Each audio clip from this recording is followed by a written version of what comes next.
Hey guys, welcome you all. My name is Nilanshu Kumar and today we are going to discuss some MCQs related to the current affair।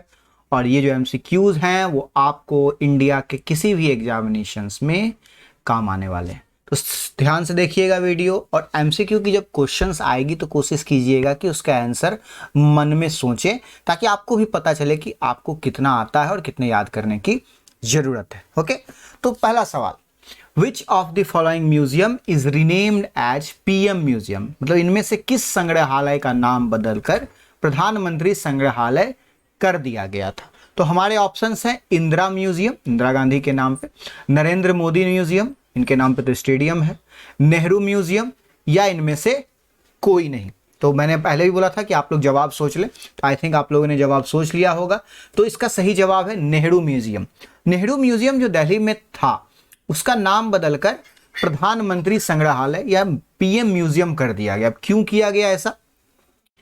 ये इसलिए किया गया क्योंकि central government की मर्जी थी, तो उन्होंने कर दिया। तो सेंट्रल गवर्नमेंट ने डिसाइड किया कि ये चेंज करेंगे, नेहरू म्यूजियम का नाम पीएम म्यूजियम करेंगे।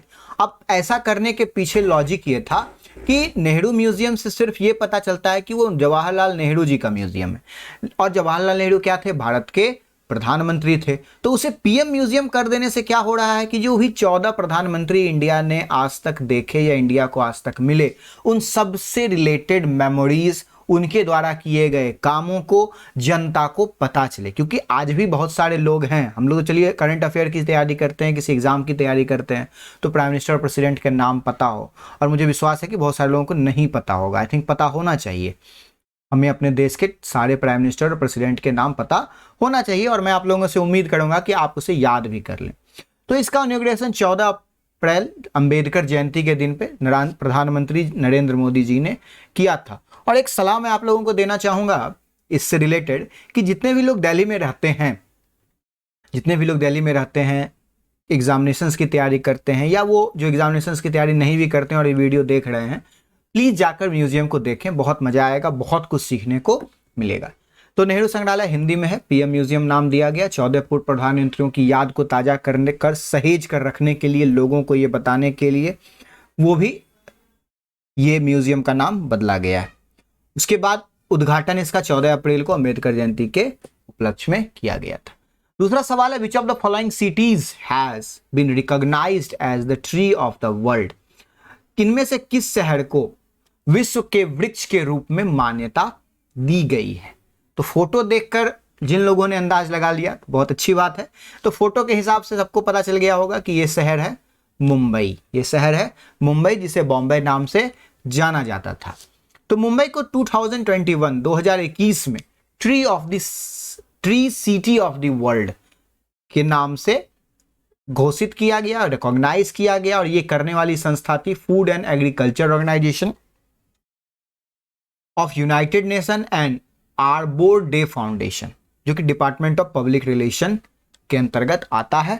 तो सिटी ऑफ मुंबई को ड्रीम सिटी भी हम लोग जानते हैं, क्योंकि बहुत सारे लोग हैं जो वहां अपना सपना पूरा करने के लिए जाते हैं। और ये जो मुंबई शहर है ना, ये सोता नहीं है, ऐसा भी इसके बारे में कहा जाता है कि दिन रात ये शहर जागता रहता है। तो आप लोगों से बहुत कह रहे होंगे सर हम भी रात भर पढ़ते हैं तो हमारा शहर भी रात भर जागता है, बट वो अलग कहानी है, ये अलग कहानी है।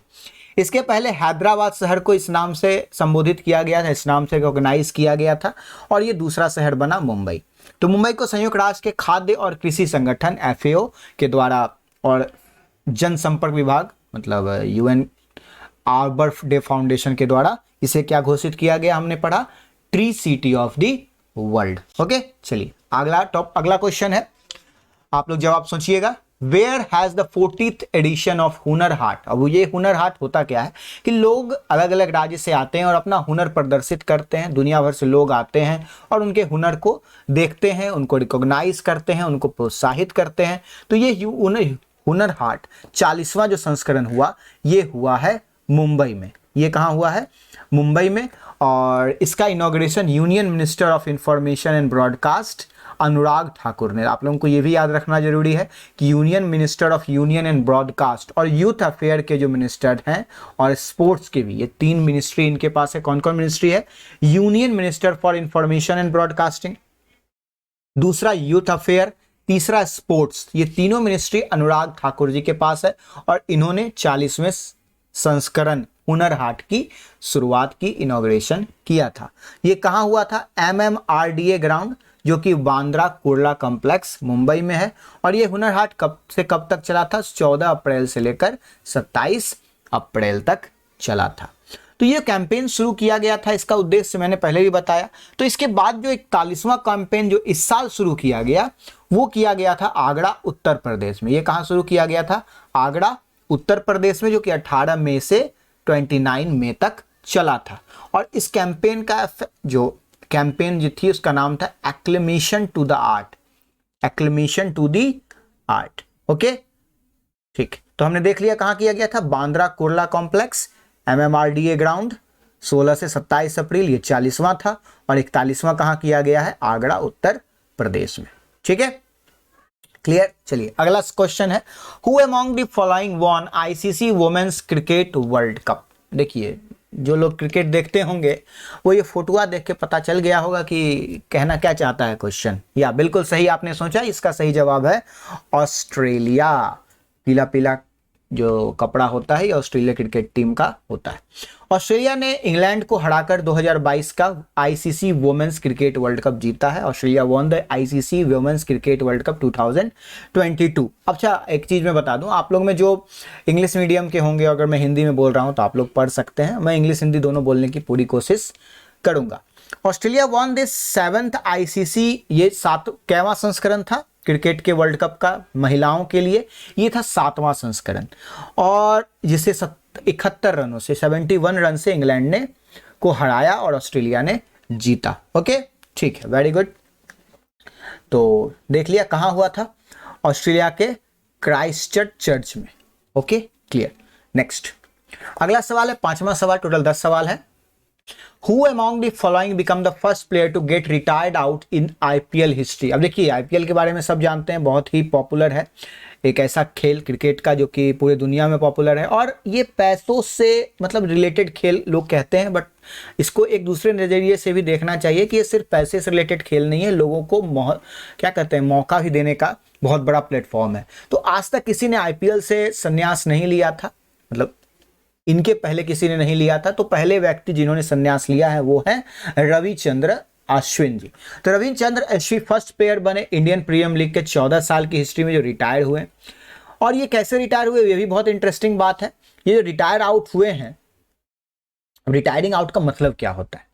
रिटायरिंग आउट का मतलब ये होता है कि खेलते हुए ही रिटायर हो जाना। और खेलते हुए रिटायर होने वाला, जब ये 19th ओवर चल रहा था राजस्थान रॉयल और लखनऊ सुपर किंग के बीच में, Lucknow super giants I think, तो लखनऊ सुपर के बीच में जो मैच हो रहा था उसके 19वें ओवर में इन्होंने रिटायरिंग आउट का ऑप्शन चुना था। उस समय ये 28, ये भी याद रखिए कहीं पूछ देगा। तो कितने स्कोर पे ये बैटिंग कर रहे थे? 28 के स्कोर पे ये बैटिंग कर रहे थे। ओके, चलिए आपको एक चीज पता चला रिटायरिंग आउट क्या होता है। ठीक, अगला टॉपिक है, मतलब अगला सवाल है, which of the following bank sign MOU with CBDT and CBIC for tax collection. इनमें से किस बैंक ने कर संग्रहण के लिए CBDT और CBIC के साथ समझौता किया है? अब देखिए, बैंक इन कर संग्रहण के लिए समझौता करेगी तभी ये बैंक भारत सरकार के बिहाफ पे भारत सरकार के लिए टैक्स कलेक्ट करेगी। अब ये जो अगर आप लोग पता होगा कि ये जो लोगो है ये किस बैंक का है, तो ये धनलक्ष्मी बैंक का है। लक्ष्मी जी की फोटो है, तो धनलक्ष्मी बैंक का लोगो है। और ये जो करार हुआ है ये धनलक्ष्मी बैंक का CBDT और CBIC के साथ हुआ है। तो किस चीज के लिए हुआ है? Obviously collection of taxes. The bank has authorised bye reserve bank based on the recommendation for controller general of account. तो इसको ऑथराइज किसने किया ये लेने के लिए? सबसे पहले रिजर्व बैंक ऑफ इंडिया ने ऑथराइज किया।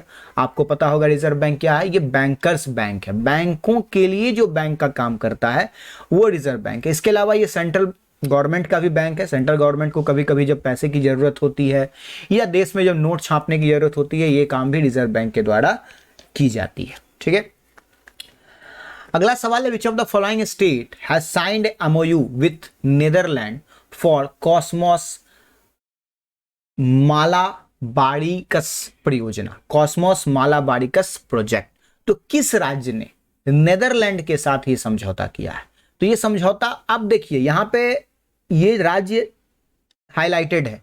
अब यहाँ पे ये राज्य कौन सा है आप सोचिएगा, ये छोटा सा राज्य केरला है, ये छोटा सा राज्य केरला है।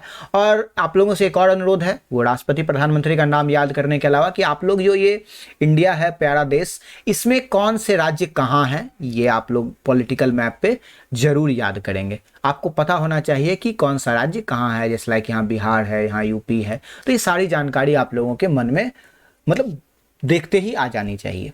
ठीक है, तो ये केरला है। तो केरला और नीदरलैंड ने मेमोरेंडम ऑफ अंडरस्टैंडिंग साइन किया, मतलब आपसी समझौता किया है कॉस्मोस मालाबारिकस प्रोजेक्ट के लिए। इन मोलापुरम कोलम, कहाँ किया है, मल्लापुरम कोलम में किया है, ताकि पेंट एकेडमी आप सबके घर में पेंटिंग होती है, तो पेंट एकेडमी शुरुआत करने के लिए। The agreement were linked in the presence of Kerala. अब उसमें जो मेमोरेंडम ऑफ अंडरस्टैंडिंग साइन हुआ किनके बीच में हुआ था, तो केरल के चीफ मिनिस्टर पिनारवी विजयन, केरल के चीफ मिनिस्टर पिनारवी विजयन और डच एम्बेसडर, ऑब्वियसली नीदरलैंड के जो एम्बेसडर हैं इंडिया में, उनके बीच में ये साइन हुआ था। और ये जो संस्था खोली जाएगी, Kerala council of historical research, जो कि department of higher education, university of Leiden and, मतलब नीदरलैंड की संस्था है जिसने ये संस्था को इंडिया में खोलने की शुरुआत की है। और ये किस चीज़ के लिए काम करेगी, पेंट्स एकेडमी, पेंट से रिलेटेड जो भी पढ़ाई होगी उसके रिलेटेड ये काम करेगी। ओके, ठीक है। अगला सवाल है, who among the following has been appointed as new UPSC chairman. अब देखिए बड़े घूर रहे हैं यूपीएससी के चेयरमैन, बोल रहे हैं बट ठीक से पढ़ो नहीं तो फेल हो जाओगे। तो यूपीएससी के चेयरमैन जो नए नए बनाए गए हैं वो है मनोज सोनी जी। मनोज सोनी, अब आपको पता होगा यूपीएससी क्या है। यूपीएससी एक ऐसी संस्था है जो देश में सेंट्रल गवर्नमेंट से रिलेटेड बहुत बड़े बड़े एग्जाम्स कंडक्ट कराती है, जिसमें एक सबसे बड़ा एग्जाम बहुत लोग तैयारी करते हैं सिविल सर्विस एग्जामिनेशन से।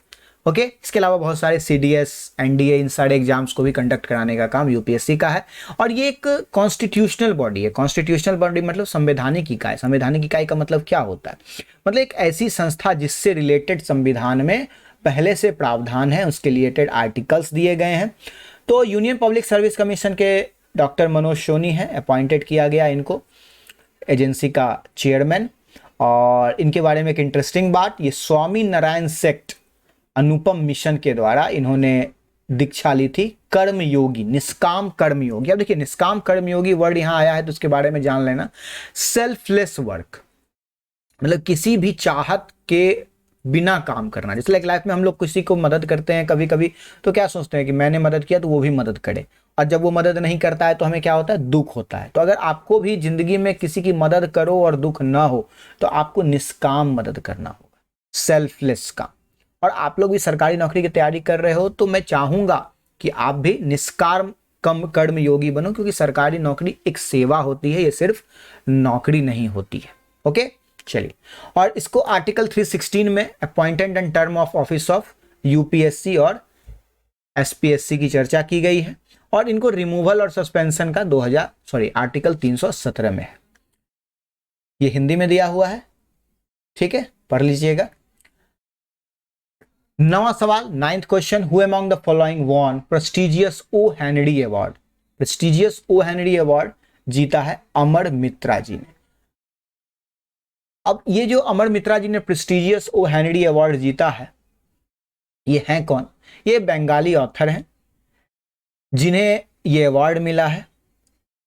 और जिस चीज के लिए अवार्ड मिला है वो 45 साल पहले लिखी थी, जिसका नाम क्या था, जिसका नाम था गाँव बड़ू। एक बंगाली लघु कथा है जिसके लिए इन्हें अवार्ड मिला था।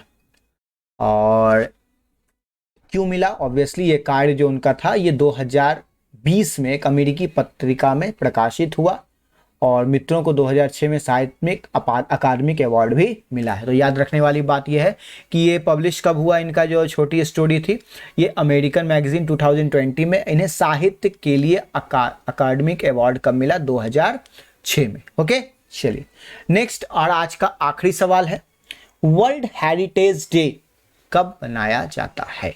अब हेरिटेज का मतलब क्या होता है, जो भी देश में अच्छी चीजें बनी हुई हैं, जो कि देश के इतिहास को दर्शाती है, उसे हम हेरिटेज मानते हैं। और ये मनाया जाता है 18 अप्रैल को। 18 अप्रैल यूनाइटेड नेशन कमेमोरेट करता है वर्ल्ड हेरिटेज डे। और ये day observe to preserve the human heritage and recognise the effort of organisation working for it.